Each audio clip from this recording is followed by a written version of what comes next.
ओम श्री गणेशाय नमः। नमस्कार दोस्तों, स्वागत है आप सभी का स्पिरिचुअल एस्ट्रो हीलर में। अभी तक की इस छोटी सी यात्रा में हमने विभिन्न ग्रहों के अच्छे बुरे प्रभावों और उनके उपायों के बारे में एक सार्थक चर्चा की, विशेषतः केतु महादशा में अन्य ग्रहों की अंतर्दशा के बारे में। भगवान भोलेनाथ और माँ गौरा की कृपा से आप सभी लोग लाभान्वित हुए होंगे, ऐसी मेरी आशा है। और आज मैं आप सब लोगों के सामने एक कहानी लेकर आई हूँ जो कि आप सब लोगों को अपने जीवन के बहुत नज़दीक लगेगी और आप लोग सभी लोग इससे कनेक्ट कर पाएंगे। एक बहुत ही बेहतरीन क्रिकेट का खिलाड़ी था, बहुत ही बेहतरीन, शानदार और बहुत ही निडर, बहादुर, अदम्य साहसी। वो इतना अच्छा क्रिकेट खिलाड़ी था कि जब भी वो खेल के मैदान में उतरता तो हमेशा शतक, अर्धशतक, चौके छक्के। बहुत लंबी फ़ैन फॉलोइंग उसकी थी। सभी लोग उसको चाहने वाले थे, जहाँ भी जाता सब लोग उसको पसंद करते, उसका सम्मान करते। ज़िंदगी में जो कुछ भी चाहिए होता है उन सभी का वो भरपूर आनंद ले रहा था। एक दिन अचानक मैच के दौरान एक बॉल आती है और उसकी नाक पर लगती है और उसकी नाक टूट जाती है। वो खून से लथपथ हो जाता है, ज़मीन पर गिर जाता है, तड़पता रहता है। तभी सभी लोग आकर उसे उठाकर हॉस्पिटल लेके जाते हैं। हॉस्पिटल जाकर पता चलता है कि उसकी नाक की हड्डी टूट चुकी है, साथ ही उसके जबड़े की हड्डी भी टूट चुकी है। कुछ समय उसे हॉस्पिटल में ही बिताना पड़ता है, कम से कम 6-8 महीने वो हॉस्पिटल में रहता है। इसी दौरान बीच में एक नया खिलाड़ी उभर कर आता है जो टीम में शामिल हो जाता है, और जो इसके चाहने वाले, जो मित्र, जो सगे संबंधी, रिश्ते नाते, सब लोग इसे भूलते जाते हैं धीरे धीरे। और ये अकेला पड़ा हुआ हॉस्पिटल में, अपने हॉस्पिटल के बेड पर अकेला अपने दुखों के साथ, अकेलेपन के साथ लड़ता रहता है। कुछ समय बाद जब ये बाहर निकलता है तो देखता है कि स्थिति वैसी नहीं है जैसे पहले थी। सब कुछ बदल चुका होता है, सब कुछ, सारे रिश्ते, सारे लोग, सारी फ़ैन फॉलोइंग, सब कुछ बदल चुकी होती है। अब वो हारा हुआ इंसान अपनी मुसीबतों और समस्याओं से दिन रात लड़ रहा है और दुनिया से अलग जी रहा है। अपने सुनहरे अतीत को याद करके उसकी आंखों में आंसू आ जाते हैं। चाहता है वो एक नई शुरुआत करना, लेकिन ना तो अब उसके पास हिम्मत बची है, ना ही रिसोर्सेज। ये कहानी आपको एक फिल्मी लग रही होगी, लेकिन ये कहानी हर उस पुरुष और महिला की है जिन्होंने मंगल की महादशा के बाद राहु की महादशा में प्रवेश किया है, या फिर राहु की महादशा जिन लोगों को चल रही है। राहु की महादशा से पहले आप सभी लोग किसी न किसी क्षेत्र के राजा या रानी अवश्य रहे होंगे। क्रिकेट नहीं तो किसी न किसी क्षेत्र के जरूर रहे होंगे, या फिर किसी न किसी क्षेत्र में आप बहुत ही अच्छा कर रहे होंगे। राहु की महादशा आते ही सब कुछ एक नाटकीय और फिल्मी अंदाज में बदलने लगता है। बहुत अच्छे से अच्छा, अच्छे से बुरा और बुरे से बदतर होने लगता है। आपने अक्सर सुना होगा कि तू मेरी ज़िंदगी में राहु की तरह कुंडली मार कर बैठ गया है, या फिर तू मेरी ज़िंदगी का राहु है। आप इस उक्ति से अंदाज़ा लगा सकते हैं कि राहु क्या है और उसका क्या प्रभाव है और वो क्या कर सकता है।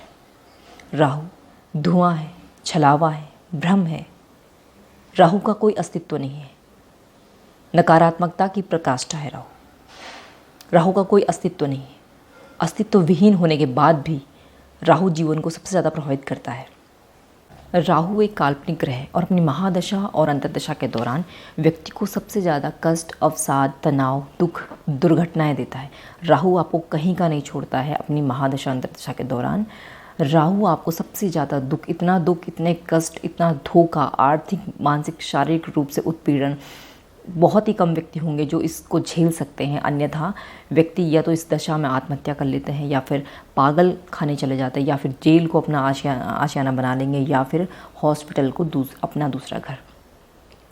मैं यहाँ आपको राहु के बारे में डराने नहीं आई हूँ, या फिर जो कुछ भी मैं कह रही हूँ मैं आपको डरा नहीं रही हूँ। लेकिन जो भी इस महादशा से गुजर रहा है या गुजरा है, वो लोग मेरे शब्दों का अर्थ भली भांति समझ रहे होंगे। राहु ऐसा नहीं है कि आपको दुख ही देगा, राहु बहुत कुछ और भी देता है। ऐसा नहीं हो सकता कि 18 वर्ष की जो ये अवधि होगी उसकी महादशा, उसमें आपको सिर्फ दुख ही झेलने पड़ेंगे, ऐसा नहीं है। वो आपको अन्य और चीज़ें भी आपको देता है। सबसे पहले आपको आपके कंफर्ट जोन से वो बाहर निकालता है। घर से आप बहुत दूर, कहीं दूर चले जाते हैं, चाहे किसी भी मकसद से जाएं, चाहे आप नौकरी के लिए जाएं, चाहे पढ़ाई के लिए जाएं, या कुछ भी, जो भी आपका काम है, आपको सबसे पहले राहु आपके कंफर्ट जोन से बाहर निकाल देता है। इस दौरान आपके बहुत से काम भी बनते हैं, जैसे शादी, व्यवसाय, नौकरी, या फिर बच्चे, गाड़ी, घर, बंगला, सब कुछ आपको राहु इस दौरान देता है। लेकिन आपके जो भी काम होते हैं वो एक बार में नहीं होते। उसमें आपको बहुत सारी मुश्किलों का सामना करना पड़ता है। बहुत धीरे धीरे आपके काम बनते हैं। आप अगर किसी काम को करने जाते हैं तो आप इतना थक जाते हैं, इतना हार जाते हैं कि आपको अंततः लगता है कि ये काम बिल्कुल नहीं हुआ। जब आप बुरी तरह से हार जाते हैं तब जाके राहु आपका काम करता है, तब आपका काम पूरा होता है।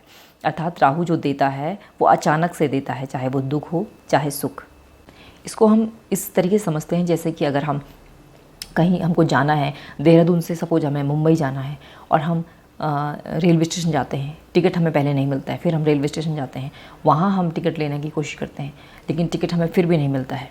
अंततः जब हमें कैसी मुसीबतों से कुछ भी करके हमें टिकट मिल जाता है, उसके बाद जब हम जाते हैं कि अब हमें टिकट मिल चुका है, हम खुश हो जाते हैं, तब तक पता चलता है कि हमारी ट्रेन जा चुकी है और फिर हम नेक्स्ट स्टेशन के बारे में सोचते हैं कि कहाँ जाके दूसरी ये ट्रेन रुकेगी, हम वहाँ जाने की कोशिश करते हैं। फिर हम देहरादून से हरिद्वार के लिए जाते हैं, हरिद्वार से हम उस ट्रेन को पकड़ने की कोशिश करते हैं। तो ऐसे करके आपको बड़ी मुसीबतों के बाद आपको अपना जो लक्ष्य है, जो भी आपका काम है, वो आपका काम अंततः बनता है, लेकिन मुसीबतें बहुत आती हैं।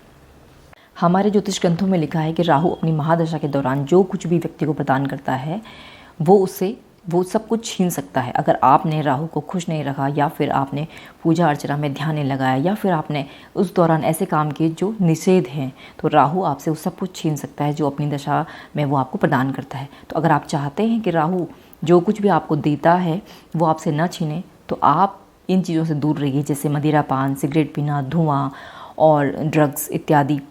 साथ ही पर स्त्री गमन, धोखा, ईर्ष्या, बड़ों का अनादर करना, पशु पक्षियों को परेशान करना, निम्न वर्ग के लोग जो हैं उनका अपमान करना, लड़ाई झगड़ा तनाव, ऐसे जो बुरे कर्म हैं, इनसे अगर आप दूर रहेंगे तो राहु देव जो कुछ भी आपको देते हैं वो आपसे कतई वापस नहीं लेंगे। राहु ग्रह एक असीमित संभावनाओं वाला ग्रह है। इसके प्रभावों का वर्णन थोड़े से शब्दों में करना नामुमकिन है। तो आज से हम एक नई यात्रा की शुरुआत कर रहे हैं, राहु महादशा में अन्य ग्रहों की अंतर्दशा। हम इसमें राहु के हर बुरे और अच्छे पहलुओं को छोड़ने की कोशिश करेंगे, साथ ही राहु के बुरे जो प्रभाव हैं उनको दूर करने की और शुभ प्रभावों को बढ़ाने के उपायों को ढूंढने की कोशिश करेंगे, ताकि आपका ये कालखंड खुशियों की सौगात लेकर आए, ना कि दुखों की काली रात। तो इसी के साथ मैं अपना वीडियो आज का समाप्त करती हूँ। हंसते रहिए, मुस्कुराते रहिए, फिर मिलेंगे अगली वीडियो में। तब तक के लिए नमस्कार।